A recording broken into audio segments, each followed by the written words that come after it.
Hey cousins, welcome to Brown Liquor and Bad Ideas. Welcome, cousins, to this episode of Brown Liquor and Bad Ideas. I'm your host, Cousin Cornell Wright, the People's Lobbyist. Today we're going to talk about a situation from the very high and it's going to impact all of us at the low. Join me for a quick one.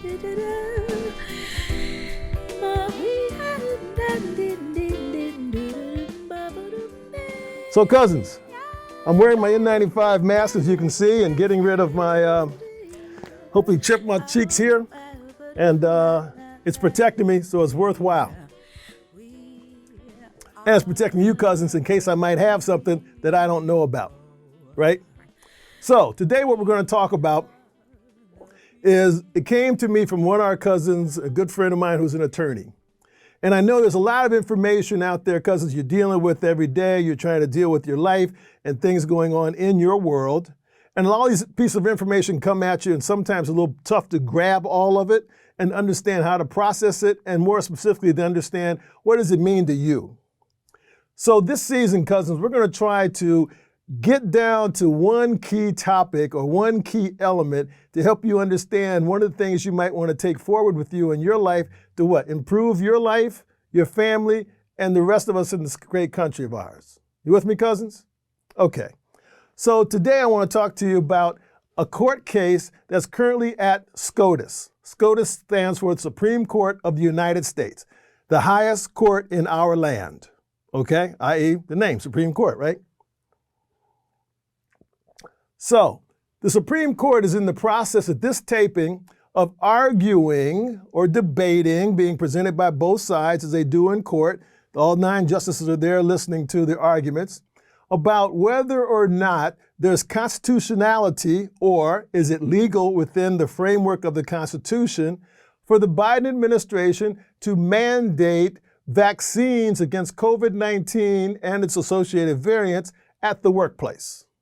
You got that, cousins? Okay, so the Supreme Court is deciding based upon the legislation that, or a law that the president has put in, President Biden, in order to make sure that everyone in the workplace is vaccinated.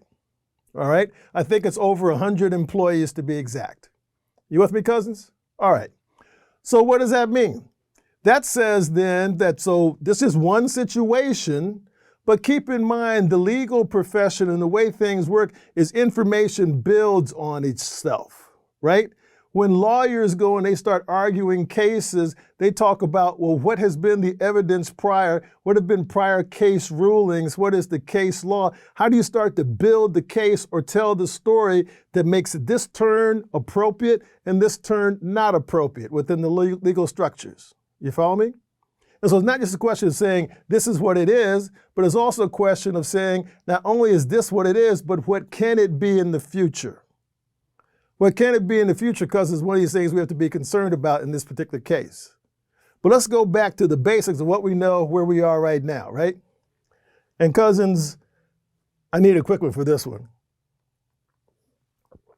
So the Biden administration is arguing that, and many of us have worked in manufacturing facilities, chemical facilities, had jobs in various and sundry locations, and there's an organization called OSHA, the Occupational Safety and Health Administration, right?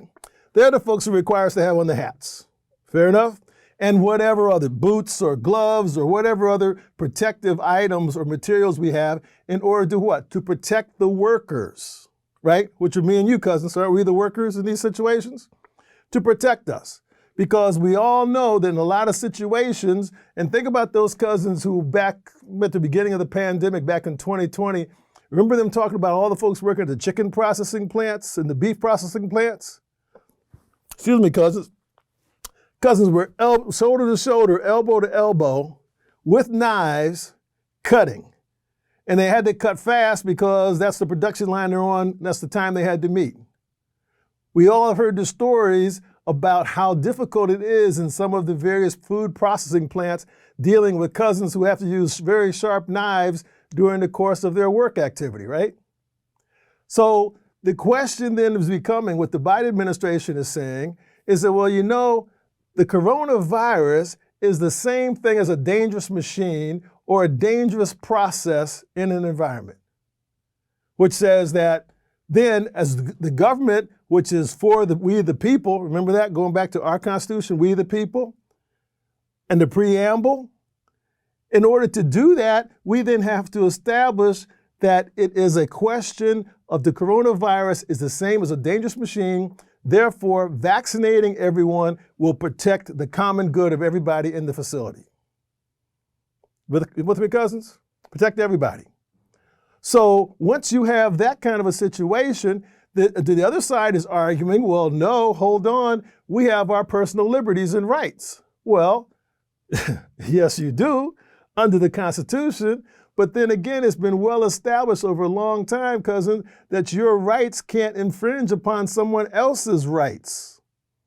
And in this case, you could be a carrier of COVID working next to, because you haven't been vaccinated, as an example, and you're working next to someone who's also there, they catch COVID and have one of the bad decisions.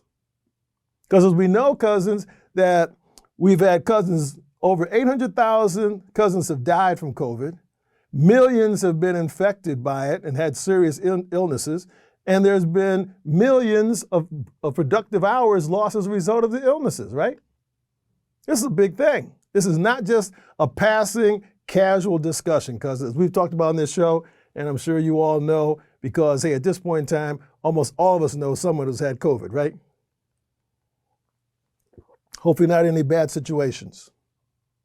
So think about this, cousins. They're going to be making a decision whether or not this is the appropriate thing or not exceeding executive authority. But when you think about it, the executive branch of the government is supposed to act on the behalf of the people solely and with that discretion, right? So you start looking at this and starts talking about, well, what are the freedoms? Well, cousins, this goes a long way. And once you start opening that up, if the Supreme Court decides to, there might become cases that says, well, you know, I don't think the government should be able to tell me that I need to wear a seatbelt in my driving in my car, okay? Which now they can do. Or I don't think the government needs to tell me I need to be in the certain lanes on the highway because, gee, you know, when I'm taking that curve sometime, I want to use both lanes. Not that I say that, cousins, but you know, some of you know what I'm talking about. It goes on. That now, cousins, you can't scream the fire in a movie theater or in any theater or at a concert, right? These are things that are common sense, but also, as we talked about in this program, rules are made for when brains run out. So sometimes, because we had to make rules for some of these things. But the other underlying piece of looking at this whole question is going to be, can the government act on our behalf in order to help to protect us for the common good?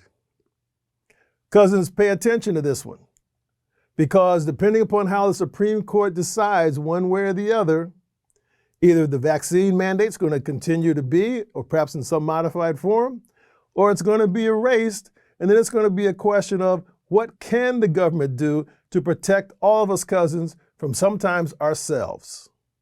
You follow me in that, cousins? Because as we said on this program many times, as Pogo once said, we've met the enemy and it is us. So cousins, keep this one in mind. Just pay attention to it. Put it in the back of your mind as you're listening to all the other news and things going on. Find out how this one's going to play out. And then, depending upon the determination, write your congressman or send them an email or a text or your senators and let them know how you felt about it. You with me, cousins? Because this is one of those things that comes up high, but it's going to affect all of us low. All right, cousins, you take care of yourselves. We'll see you next episode of Brown Liquor and Bad Ideas. Keep wearing your masks, N95, and put it back on, but you'll take too long. And we'll take care. See you next week. We are the people. We are the people.